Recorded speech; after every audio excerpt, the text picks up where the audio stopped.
Céad Míle Fáilte, 100,000 welcomes.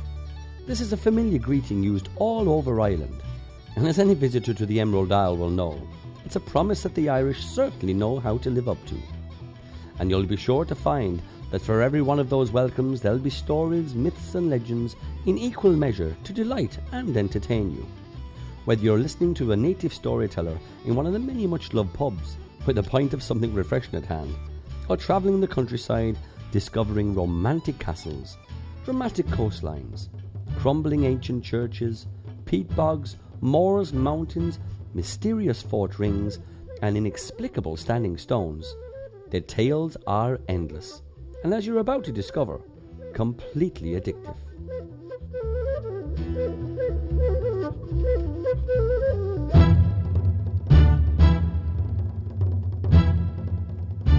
When it comes to unravelling the myths and legends of Ireland, just like the traditional stories of practically every culture, the biggest problem comes when trying to differentiate between fact and fiction.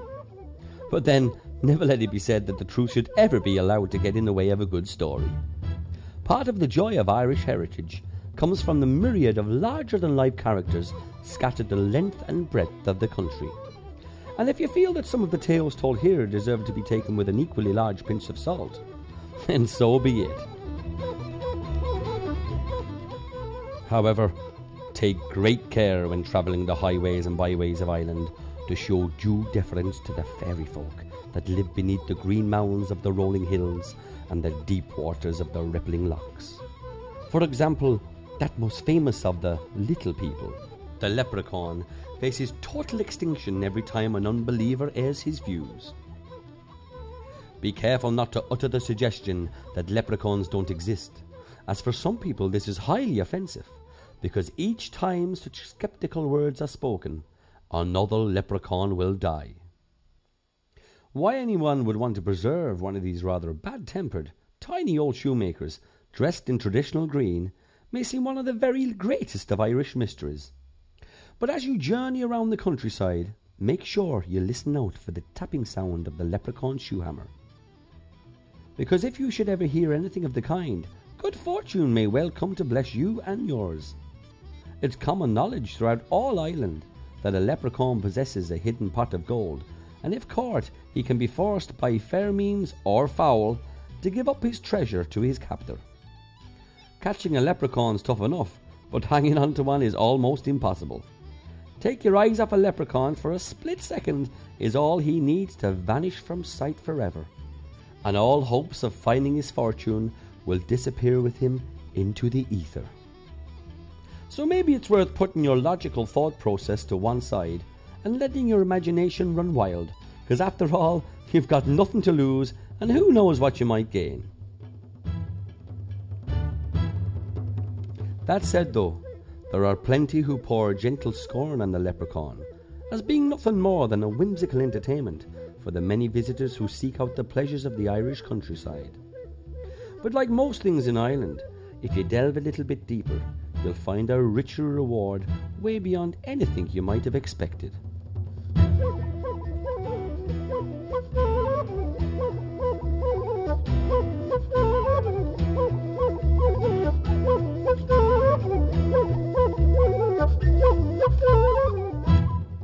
In Ireland, there are two types of history.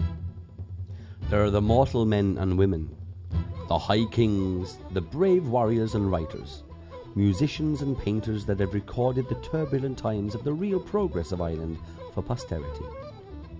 Then alongside this indisputable timeline, you'll discover the magical, mysterious history of the fairy kings and queens, born of the gods and known collectively as Tuatha De Danann.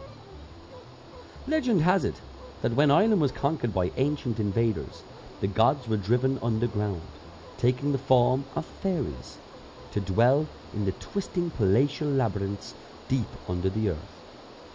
As you look at the rolling landscape of Ireland today, let the country's magic sweep you along. The fact that there might be fairy folk living beneath your feet does add an extra dimension to this truly splendid place.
When it comes to romance, there's no better place on God's earth to be than at the lakeshore of one of Ireland's beautiful lochs. Here the stories of Tiernan Óg, the land of eternal youth, echo all around the deep rippling waters where the fairy folk and any mortals transported there will live for all time, untouched by the ravages of age.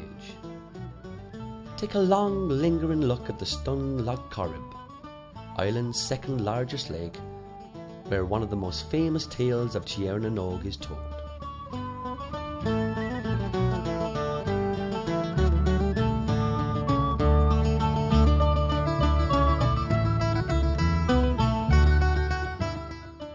Cormac, a young hero, stood here day and night, lamenting the loss of his love Mary, a beautiful maiden stolen away by the fairy folk and held captive below Loch Corrib's glassy surface. Not another soul believed his story, declaring Mary to have drowned in a tragic accident.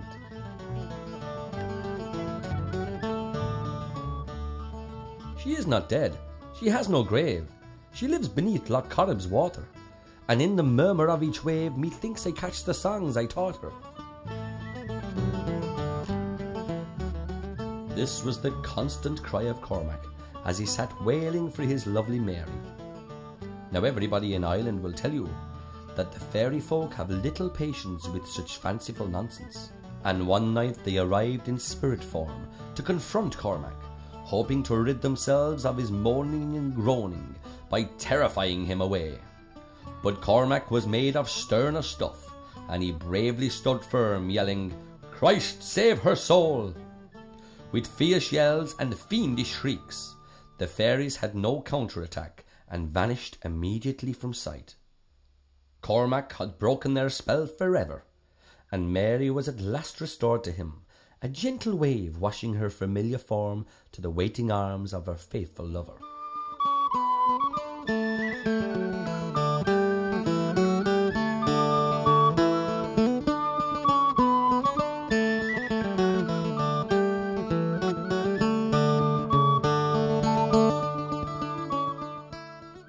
Moving southwards to the spectacular Killarney Lakeland, who could fail to be impressed by the magical Loch Lean? Again, romance just blows in the air here, with reports of the beautiful, ageless, whimsical spirits of Tiernan Óg actually appearing above the water on May Day each year to commemorate the disappearance of the great chieftain O'Donoghue to the land of eternal youth. O'Donoghue was a wise, fair and brave leader, much loved by his people, and in true Irish fashion, was famous far and wide for the great feasts he threw at his castle, where hospitality was his speciality. A banquet was laid before the guests as usual, but on this particular occasion, an eerie hush fell over the proceedings as O'Donoghue went into a trance, predicting the future with all the authority of Nostradamus for those around him. Rapt with attention, the crowd watched aghast as O'Donoghue rose from his throne to walk mesmerised to the lake shore. Reaching the land's end with a solemn, measured, majestic tread, he stepped out onto the glassy or rippling surface and quite literally walked upon the water. Once at the centre of the lake, O'Donoghue appeared to return to reason, turned to his friends, raised his hands in a triumphant greeting, and promptly disappeared beneath the waves. This was the last that was seen of the great O'Donoghue in mortal guise, whisked away to Tir na Nog for the rest of eternity.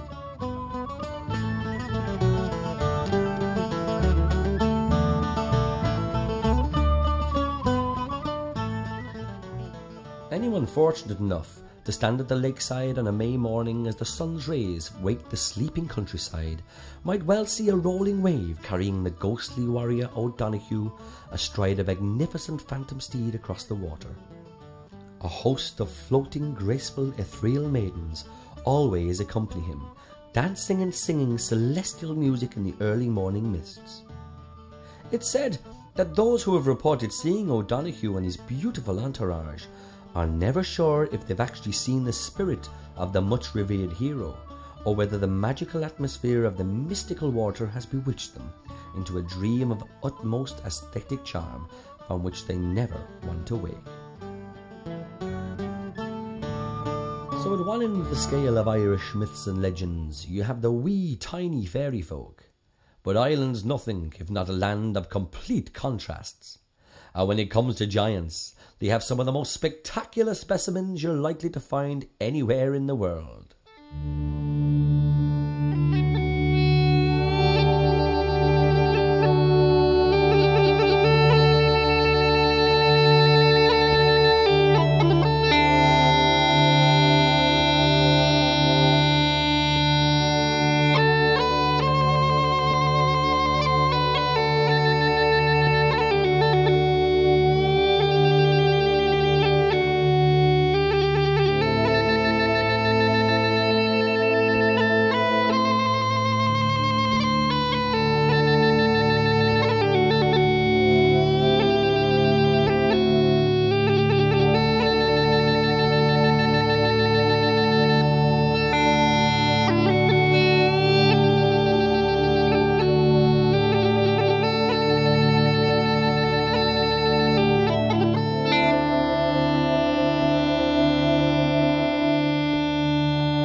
The evidence of their existence can be pretty convincing, particularly if you make the journey to the dramatic Antrim coast of Northern Ireland and the magnificent Giant's Causeway.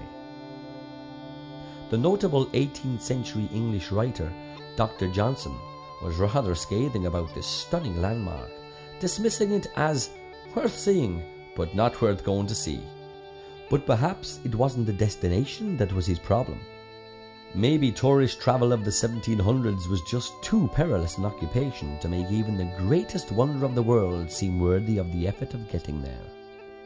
However, when the causeway lies beneath your feet, where tens of thousands of hexagonal columns rise out of the sea, it matters little what anybody else might think, as you can't help but be impressed by this truly wondrous sight.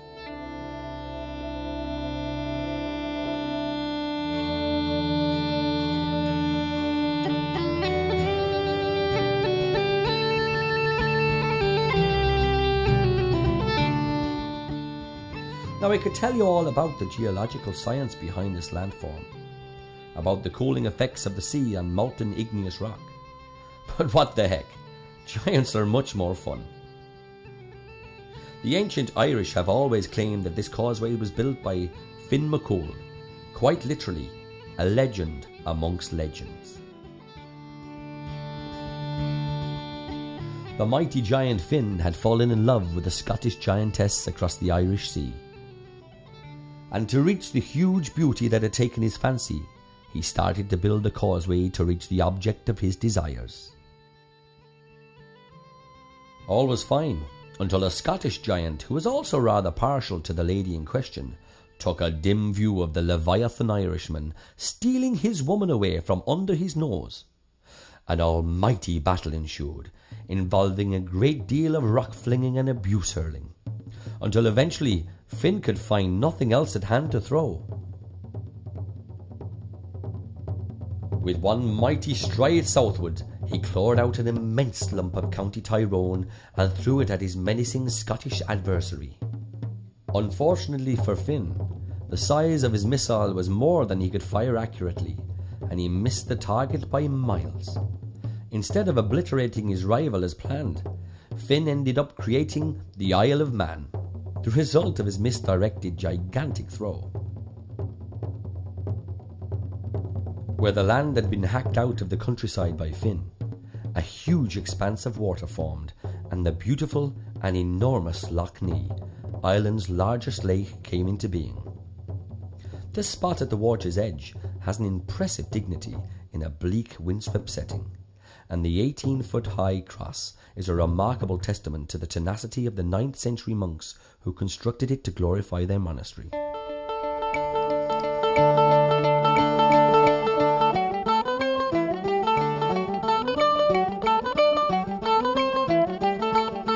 Having had a chance to see these mighty examples of the great Finn McCool's handiwork, it's well worth investigating the legend of Finn further.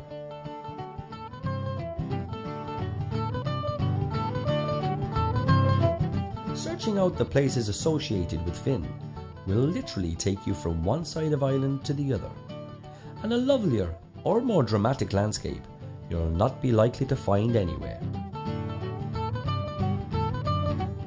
Finn was born the son of a mighty mythical chief, but only after his father had been slain by enemies.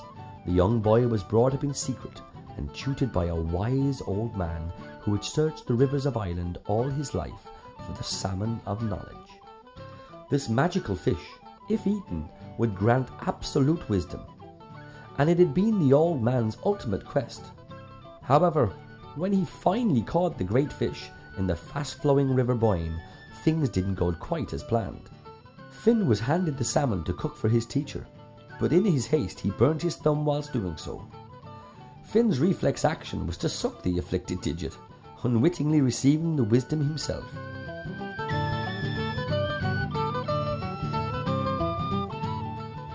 On realizing what had happened, Finn's mentor knew that his pupil was the one intended for such blessings, and the young hero ate the rest of the fish.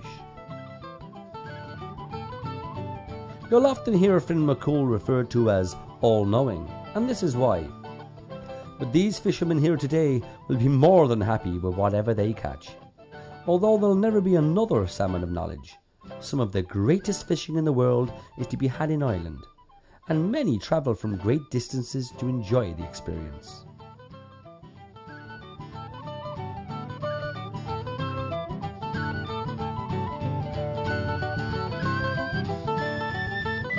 Finn McCool grew into a mighty warrior leader who ruled with fairness and wisdom. Like all great mythical heroes, Finn was a real hit with the ladies, and many fell under his hypnotic spell.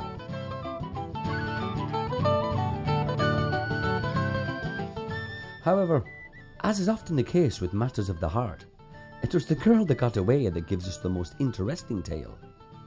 And as we head off to the remarkable craggy slopes of Ben Bulben, the story will unfold.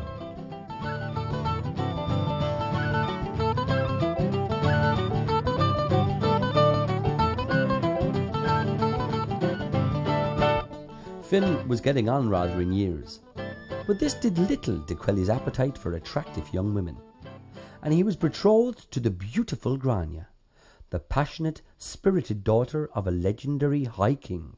But Grania had set eyes upon the bewitchingly handsome Dermot, blessed by the gods with a love spot on his forehead that made him irresistible to women. Legend has it that poor Dermot's life was an absolute misery, pursued wherever he went by a bevy of persistent beauties smitten by his aphrodisiac charms. Grania was determined to have the lovely Dermot for herself, and after much pleading and begging, he finally agreed to elope with her. Needless to say, the jilted Finn McCool was furious, and not being a man to let such infamy pass by unavenged, he chased the two lovers all over Ireland for 16 long years, until finally reaching the mighty mountain Belbulben. On the top of Belbulben, Dermot's tragic destiny was played out. A wild boar that had already killed 30 men on that fateful morning encountered the fleeing Dermot and charged at him mercilessly. As Dermot lay bleeding, he drove his sword into the boar, killing it outright. And close to death himself, he waited for help. But first on the scene was Finn McCool, ironically the only man in Ireland who could save Dermot, having the magic gift to restore the wounded with a cup of water. Finn looked with contempt upon the gored, mutilated body of the once irresistible Dermot. "Would that all women in Ireland could see thee now, for thy excellent beauty is turned to ugliness." With these words, Finn refused to come to the aid of the dying man, leaving his love rival to perish where he lay.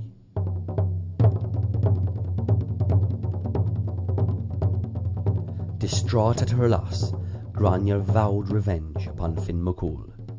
But eventually he wooed her, and despite being some years later than planned, he took her back to his fortress on the Hill of Allen as his bride.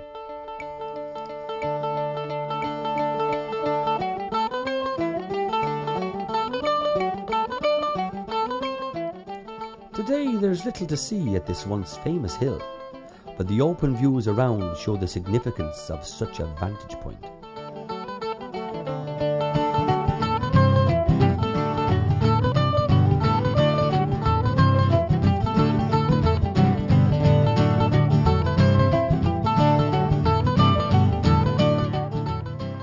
Travelling just a short distance from the Hill of Allen will bring you to the Hill of Tara, once the seat of the majestic High Kings of Ireland.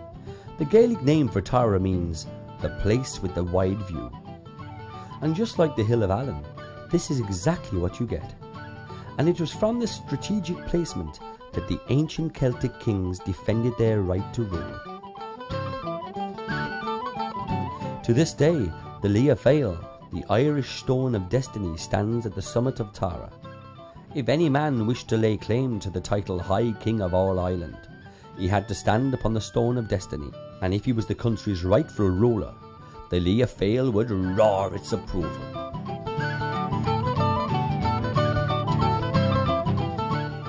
The great heroes of legend all converged here, and it's interesting to note that there was a real Finn McCool. He was a warrior bodyguard for King Cormac MacArt, High King of Ireland from 218 to 254 AD, at a time when Tara was at the height of its power. It would certainly seem that, like many of the myths and legends from all over the world, there's a degree of truth at the bottom of the stories concerning Finn McCool that have grown to epic proportions in centuries of telling.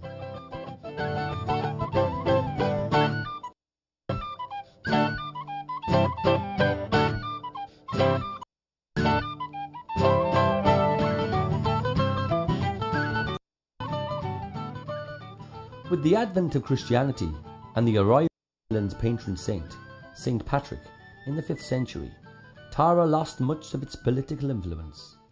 But for successive generations of native Irishmen, the abandoned rolling green hill of Tara becomes a powerful patriotic symbol for the land of their birth. And to this day, the very mention of the place will send many an Irish immigrant misty-eyed wherever he happens to be in the world.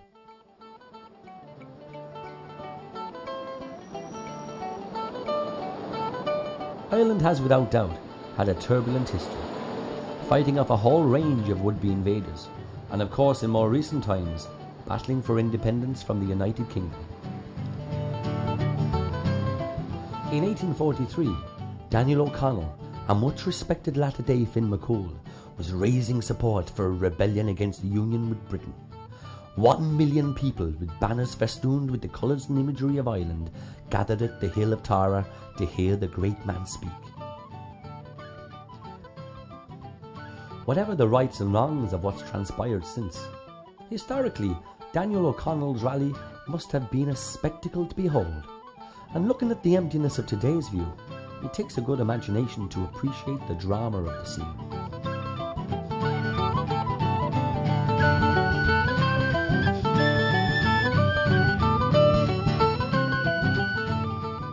It's always been said that in polite society, there are two subjects that should never be mentioned: politics and religion. Having just touched upon politics, we may as well defy convention altogether and risk a legendary foray into religion too.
Our next story takes us to the beautiful Glendalough, appropriately named, meaning the Glen of Two Lakes. Ringed by the steeply wooded slope of some stunning mountain scenery, the landscape itself would be sufficient to encourage a regular influx of visitors. But this tranquil beauty spot is one of Ireland's most frequently visited tourist attractions, thanks to the legend of St. Kevin, the colourful Celtic saint who made Glendalough his home. A hermit's cave, hidden high amongst the rocks, was Kevin's chosen abode, where he dedicated his life to prayer and meditation. But just like poor Dermot, he suffered the terrible affliction of being irresistible to women, and he spent much of his time fending off the unwanted, amorous advances of many a local maiden. One persistent beauty caused him so much trouble, he slept even higher up the rock face to avoid her. She foiled his plans by creeping into his bed during the night, and the man of God was so horrified to find her there when he awoke, he pushed her directly into the lake. Another young lady proved not so easy to dislodge from his rocky outcrop, and the virtuous saint needed to throw nettles into her face before she could be tipped unceremoniously into the waters of Glendalough.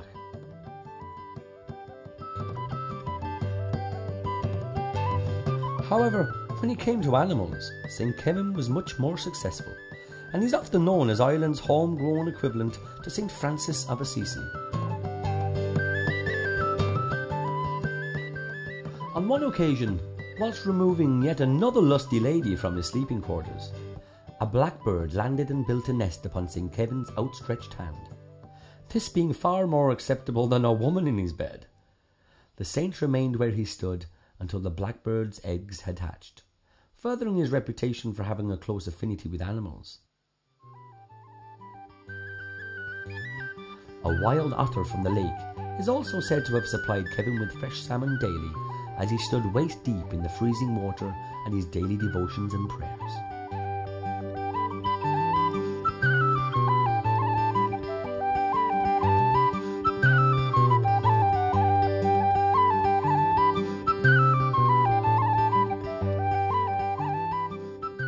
Whatever the truth of St. Kevin and his exploits, the buildings left here, constructed by his later disciples, are truly lovely. The ruins of a 9th century cathedral are immediately evident, but most visitors head straight for a 2-storied private chapel, now known as St. Kevin's Kitchen, complete with a steeply inclined roof and a small round tower.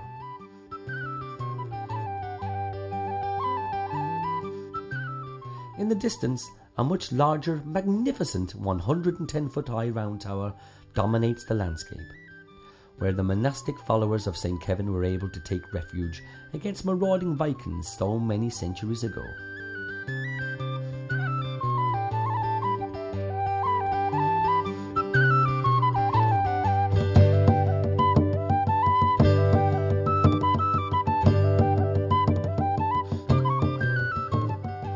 There are those that complain that Glendalough, deep in the Wicklow Mountains, has been spoiled by the destructive trample of visitors' feet.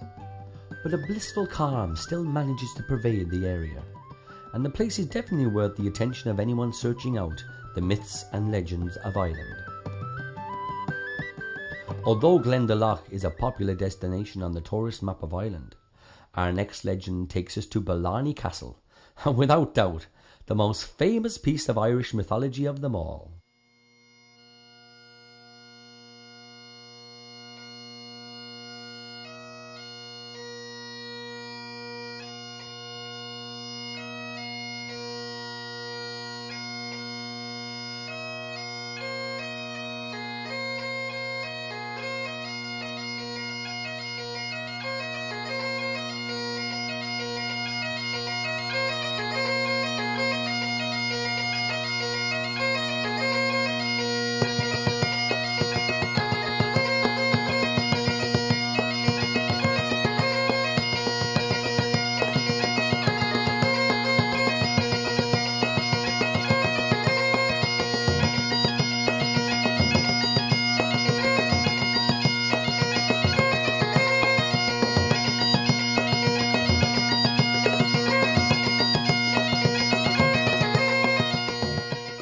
Now, it's a well-known fact that if you want to hear a story told properly, you need to ask an Irishman. Because when it comes to charm, eloquence, and let's face it, the gift of the gab, you'll find no equal anywhere else on God's earth.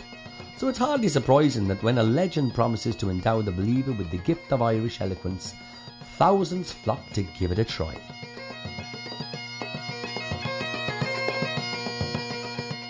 This is Blarney Castle, just north of Cork, the home of the famous Blarney Stone.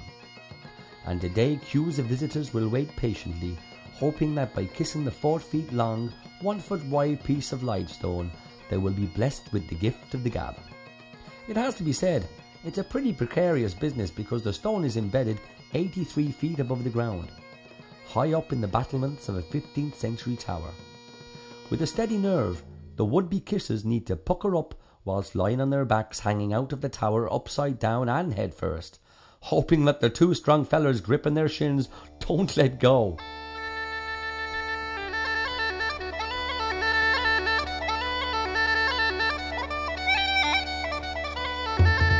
Having heard the stories of Finn McCool and his Giant's Causeway, not to mention St. Kevin and his fair ladies, you'll no doubt be wondering how on earth this bizarre and quite frankly terrifying tradition came about. The story goes that back in the reign of Queen Elizabeth I of England, the empire-building monarch demanded that Cormac McCarthy, Lord of Blarney, surrender his castle to English rule. McCarthy was a wily old bird, and he came up with all sorts of excuses as to why he shouldn't relinquish his stronghold. But one night he paced the castle's ground, unable to think of one more reason to offer his English overlords. Just as he was about to resign himself to defeat, the Queen of the Fairies appeared before him, saying, "Don't vex yourself, go home and go to sleep, and in the morning get up at dawn and go outside. There right before you, you'll see a big stone, kiss it, and you'll never want for words again." Cormac did exactly as the fairy had bidden, and sure enough, he was never at a loss for words again. So successful were his remonstrations to the English court that an irate Queen Elizabeth reputedly expostulated, "Blarney, Blarney! What he says he never means, and it's usually Blarney." This was the birth of a new word in the English language, and to this day, Blarney is used to describe a constant, clever, procrastinating babble of talk. As for Cormac McCarthy, he was astute enough to realise that one fast-talking Irishman in the vicinity was quite sufficient, and he went to great pains to haul the magic stone up to the top of his battlements of his castle, to ensure that nobody else could kiss it. But he didn't allow for the power of a growing legend, and the sheer number of visitors who risk at the very least a crick neck year in year out is quite astonishing. By the way, if you're worried about the number of germs left here by kissing tourists, all the guidebooks faithfully promise the stone is disinfected at least 4 times a day.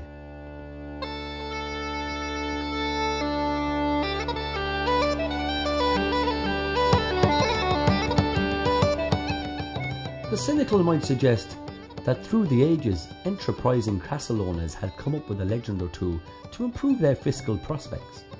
But keeping the balance between survival and exploitation can be a delicate one. Not that commercialisation is always a bad thing, as a visit to the lovely Kilkee Castle, the oldest continually inhabited castle in Ireland, will demonstrate. Kilkee is now a fine hotel, but guests are left in little doubt as to the historical significance of this excellent fortress and the myths and legends that surround it.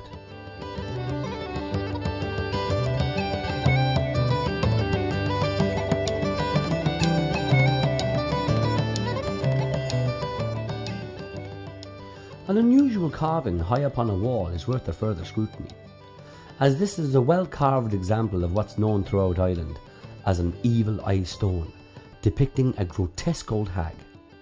The idea was that this would act along the same lines as a lightning conductor, deflecting all outside evil away from the castle and protecting the inhabitants within. But head for the haunted tower of Kilkee Castle, and ghost stories abound despite the presence of the evil eye stone. This legend concerns the 11th Earl of Kildare, better known as the Wizard Earl, who made Kilkee Castle his home in the 1500s. With all the powers of the occult at his disposal, his wife asked him to display to her his magic powers. The wizard warned her that if she showed any fear throughout his demonstration, he would be lost to her forever. As she assured him that she had nerves of steel, he granted her 3 requests. Firstly, the wizard swept the flood up around the castle walls and she showed no fear.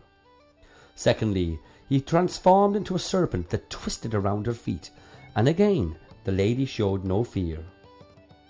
But lastly, the wizard returned as a blackbird to sit upon his wife's shoulder. At that exact moment, a cat hiding in the room sprang out at the blackbird, which flew at speed out of the open window. Unfortunately, the Wizard Earl's wife screamed loudly, fearing for her husband's safety, which condemned him to banishment with all his brave knights to another realm. The poor woman never saw her husband again, but it's said that on the 7th day of the 7th month, every 7 years, the Wizard Earl returns to the haunted tower riding a white charger, shocking any hotel guests that happen to be in the residence. It's said that when the silver horseshoes worn by his fine steed wear out, the wizard will return to Kilkee Castle for good. An interesting prospect for the present day owners.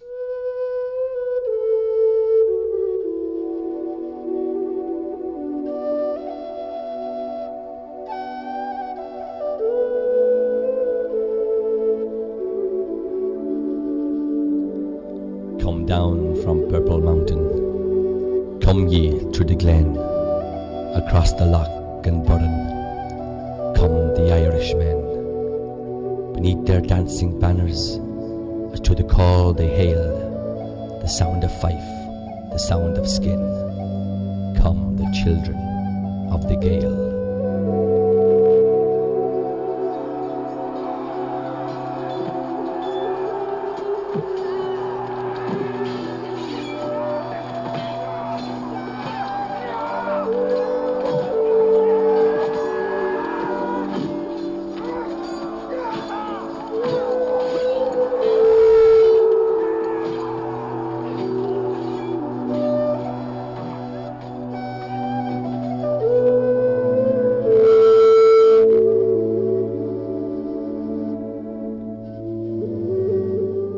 The fight for supremacy over the Rock of Cashel through the ages has often hinged around the struggle for Irish independence.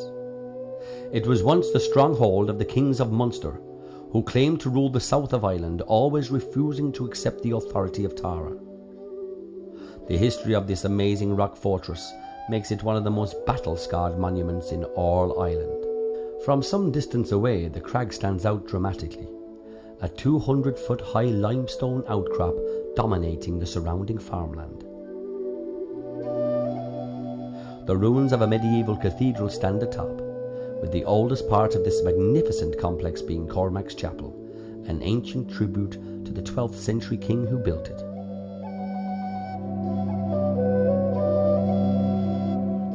Some think that his remains occupy the stone sarcophagus, but nobody can say for sure.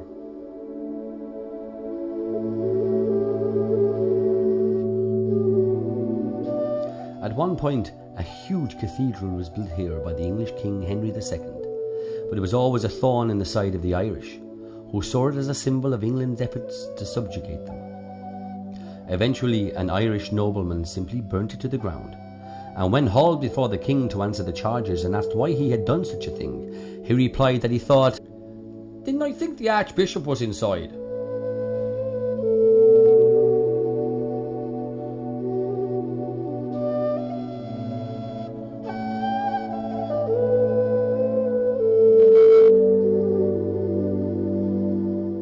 The cathedral was restored, but yet again a dispute with the English caused its destruction.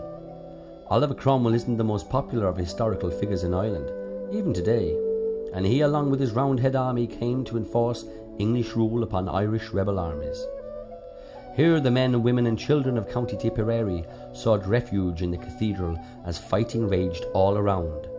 But Cromwell, as legend has it, showed no mercy, with every last Irishman massacred before the sacred building was burnt to the ground once more.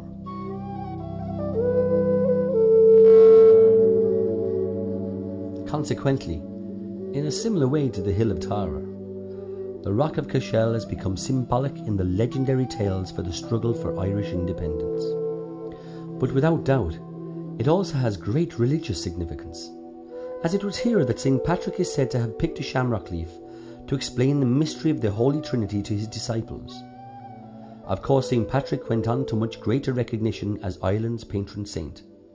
And as for the shamrock, well, you can't go far in Ireland without seeing its unmistakable image somewhere.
No look at the myths and legends of Ireland could possibly be considered complete without exploring the surprisingly magical stories and mystical locations associated with St. Patrick. Not all nations are as enthusiastic about their patron saint as the Irish, with St. Patrick's Day parades and all kinds of traditions being honoured on March the 17th each year. The cynical comments of the uninitiated, loudly screaming that St. Patrick wasn't even Irish, are pretty much ignored, and it all adds to the spice of the story.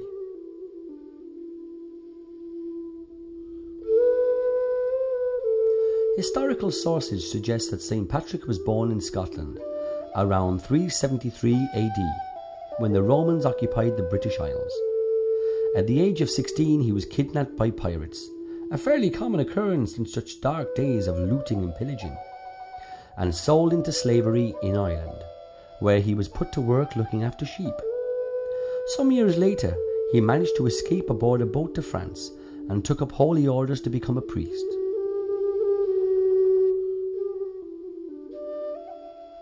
By the time Patrick returned to Ireland, he was in his 60s, responding to a vision he had in which the people of Ireland had been crying out, "We ask thee, boy, come once more and walk amongst us." And Patrick did just that, criss-crossing the country, spreading Christian word throughout the land, encountering more than his fair share of giants and fairy folk along the way. From the stunningly beautiful St. Patrick's Cathedral in Dublin to tiny chapels hidden in the remotest locations, the saint's well-preserved image can be seen everywhere.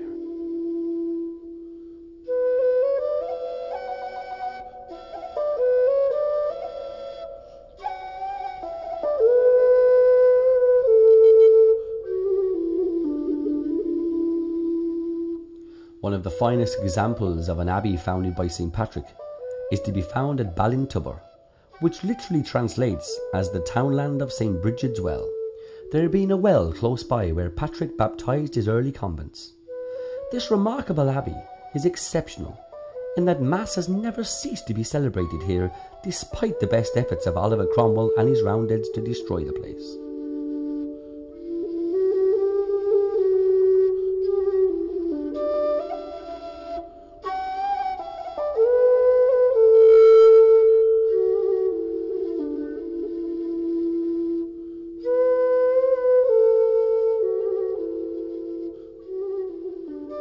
Fascinating as Ballintubber is, it's the positioning of the abbey on the pilgrimage road to the holy mount Croagh Patrick that makes it of special interest. And the journey from here to the dramatic mountain where St. Patrick is said to have chased all the snakes out of Ireland is still travelled along by pilgrims to this day. And it is in fact our next destination.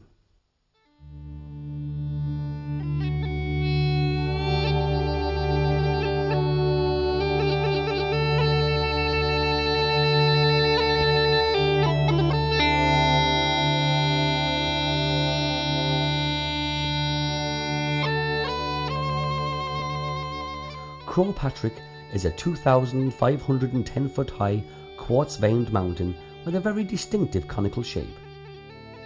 The legend goes that St. Patrick, from the very summit, flung a bell down the steep slope, enticing the snakes and other repellent creatures of Ireland to follow it like lemmings into the sea. Each time Patrick hurled the bell, spirits rose up from the waters, returning it to him, the process continuing until all the snakes were gone. Though the burning question leaves you wondering why on earth the saint should want to do such a thing. Perhaps the symbolic pagan image of the snake was an affront to Patrick's piety. But one thing's for sure, there have been no snakes in Ireland since. Of course, there are perfectly feasible scientific explanations for the absence of Irish serpentine life forms, but none of them are half so much fun.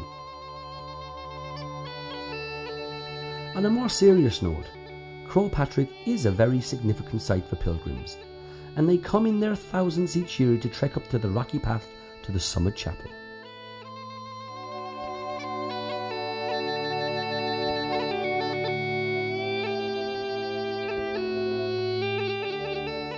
Today, the majority of pilgrims wear shoes, a luxury thought decadent by the devotees of days long since past.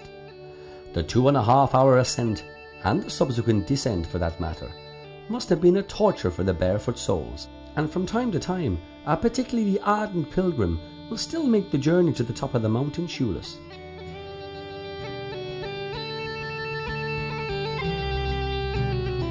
However, don't think that you need to be religious to appreciate the delights of Croagh Patrick, because this beautiful mountain is well worth the climb for the lovely views to be seen all around, whatever it is that motivates you to get to the top.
As our tour around the myths and legends of Ireland draws to its inevitable conclusion, there are many images ranging from the great giant causeway of Finn McCool to the lovely locks of Tiernan Old that will remain in your mind's eye for all time.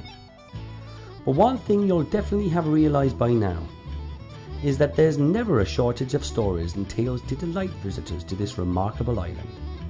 As one legend is uncovered, having taken you to some spectacular location, the next one unfolds before your very eyes, and it's never a problem working out where to begin. It's wondering when you'll ever finish that'll all too soon with a very pleasant problem that preoccupies you.